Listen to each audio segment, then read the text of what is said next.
বাংলাদেশে আসার প্রায় ১.৫ মাস পর বুধবার বিকেলে প্রথমবারের মতো পররাষ্ট্র মন্ত্রণালয়ে যান ভারতীয় হাই কমিশনার দীনেশ ত্রিবেদী।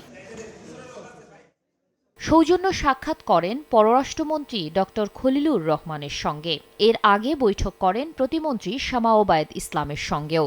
ঢাকায় ভারতীয় দূত হিসেবে দায়িত্ব গ্রহণের পর এটিই ছিল দুই দেশের কূটনৈতিক নেতৃত্বের প্রথম আনুষ্ঠানিক বৈঠক।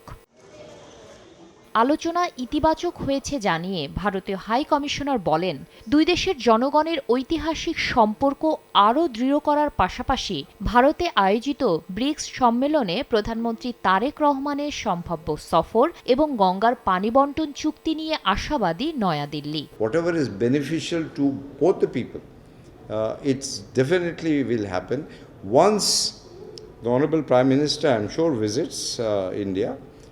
And the working group will have their own papers. So I'm looking forward to everything which is positive.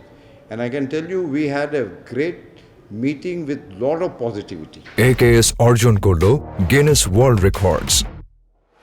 AKS ফিলিপাইনে আসিয়ান সম্মেলনের ফাঁকে ভারতের পররাষ্ট্রমন্ত্রী এবং নতুন হাই কমিশনারের সঙ্গে আলাপচারিতার প্রসঙ্গ টেনে পররাষ্ট্রমন্ত্রী জানান, পারস্পরিক স্বার্থ এবং সম্মানের ভিত্তিতে ঢাকা দিল্লি সম্পর্ক আরও এগিয়ে নিতে একমত দুদেশ।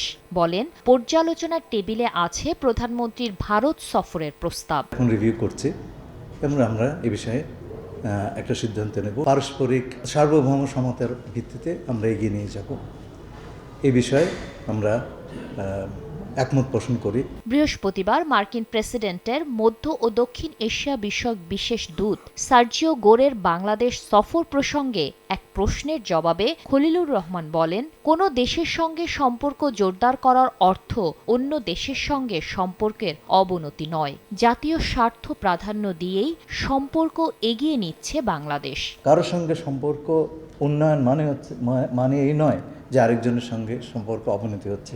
চীনের সঙ্গে আমাদের একটা অত্যন্ত ভালো সফর হয়েছে। ভবিষ্যতে যদি ভারতে আমাদের প্রধানমন্ত্রী যান, আমরা আশা করব সেই সফরটিও অত্যন্ত ভালো হোক। এবং এই যে মিস্টার গোর আসবেন, আমার সঙ্গে সেক্রেটারি অফ স্টেটের রুবিও সাহেবের সঙ্গে দেখা হয়েছে।